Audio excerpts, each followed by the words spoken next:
Gamers, we got Ghost of the Deep just launching today, and you're probably on the first boss, Ecthar, and you're like, man, what's good? Well, I put a nice little compilation of kills in here to show you DPS, what works good, so you can use multiple loadouts and not just one set gun, like 1K last week, you know? So I'm going to show you right here in the first clip. We're going to go over the Lord of Wolves strat. Yes, we use 2 Arc Titans, simply because what's more fun than sitting behind a barricade and using Lord of Wolves? Now, you can do this strat with 1 Warlock and 1 Titan and 1 Hunter, but we definitely got some better DPS with 2 Titans. There's more though. Now we're going to skip to the next one, and we're going to go look at the sword strat with Bequest. Yes, we used the Arc Sword with Surrounded from Deepstone Crypt. We had 2 of them on, and our third player had a Void Guillotine. We were also using the Wolfpack Sword, Argo Sum, to buff our sword damage with Wolfpack rounds. And again, it was free. You just sat there. All you had to do was stand in a well, swing your sword, light swing, and absolutely embarrass the boss. Now, we did use some optimization with Tether, and I did get 2 Thunder Crashes off, but I'll show you how to get 2 Thunder Crashes around easily with a loadout. Moving on to the third setup is Winter Bite, and you know, everybody kept telling me Clyde Astacross is using this Winter Bite, and you know, I always trust that guy. I tested it out, and yeah, it's kind of like the 1K strat. If you got Winter Bite, what you're seeing here in this clip, I had on Synthoceps on Arc Titan. I didn't want to use Banner of War. I would rather clear ads on my Arc Titan up top, sit in the back with a barricade and just clear everything in the ads, don't die to anything, and then just use my Synthoceps with the artifact mod. No bell. All you got to do is block with your Winter Bite and just swing away.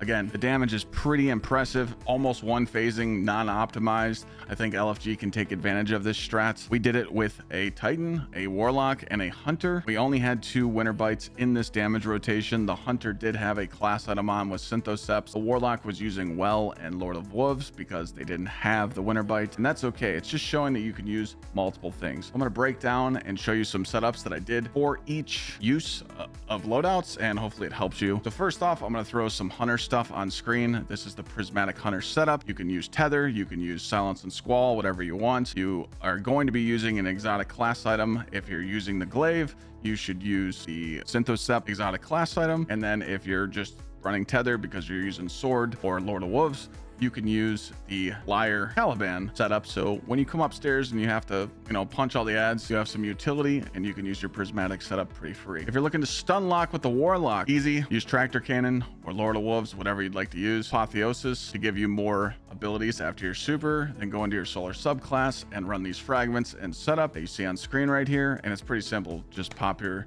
Song of Flame and call it a day. Like, you just sit there and tractor and snap and stun lock the boss. You won't die. Our Warlock barely ever died. If you don't want to run that setup, just switch to Speaker Sight and drop a well, call it a day. Now, my Titan setup, it takes a little bit to go over, so that's why I wanted to like save it for last. This is the Lord of Wolves setup, and this is pre-damage. Yes, I'm going to show you how to use Not Swap. So the main thing that you want here is Elemental Siphon. You want this buffed up all the way. I like Limit Break for my super and Defibrillating Blast, so that I don't know, this mod's so broken. I don't even know how they have it in the game. It just man, jolts combatants, heals me nonstop behind the barricade. I just love that thing. Now we're gonna go over the mods. Main thing is just, this is me ad clearing. I got scav mods on, healing, resist mods. I make an orb every second. Nothing too crazy here. And same with the subclass, you're just gonna put on Touch of Thunder instead of Knockout using Storm's Keep. This is how you're getting your bolt charges, and this is how you're gonna get your super very quickly with these pulse nades being juiced from Touch of Thunder. Make sure you got pulse nades on, make sure you got frequency, you get more bolt charges standing behind your barricade. Arc of Magnitude, so that your benefit from pulse nades lasts longer. Use this for Jolt,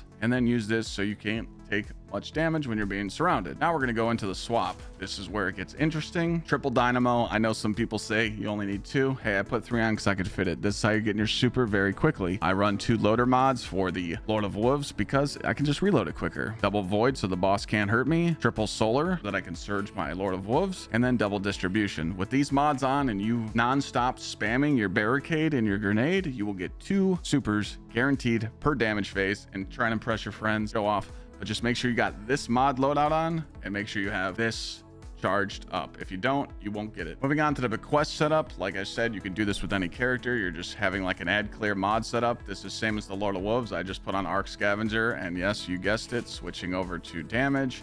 I put on the Dynamo, I put on the Distribution, and I put on the Triple Arc Surge for my sword. And what's nice about this sword is, doesn't matter what character you're on, The Bray Inheritance, dealing damage regenerates a small amount of ability damage, so I get my nades back quicker, I get my barricade back quicker, which means I get 2 supers. Easy dub, love this sword, one of a kind. Now moving on to the funny. I didn't change anything about my subclass. I still have all the fragments and aspects on for the double T crash.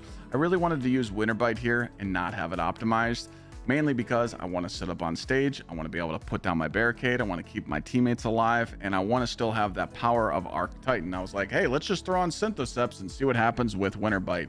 And you guessed it, it was free damage. You don't have to put any special mods on. Pretty much just use any mods to keep you alive. You don't need to run surges because surges don't help with the melee.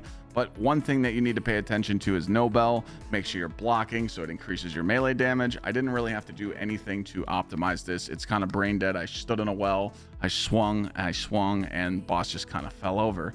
If you want to add Worm Gods to this, you could absolutely juice it. If you wanted to optimize it with Banner of War, you can, but me, I like being on Arc Titan just because I choose to. I'm sure one-phase strats will come out for this boss, but I just wanted to break down easy setups so you and your teams can beat this boss. We'll move on to the end boss tomorrow, but it's pretty simple. Stand in a well, fire some Queen Breakers, call it a day. I heard people are using Microcosm, but we'll do it tomorrow on stream. Thanks for watching. Don't forget to sub, like, share, all that good stuff. See you guys next time.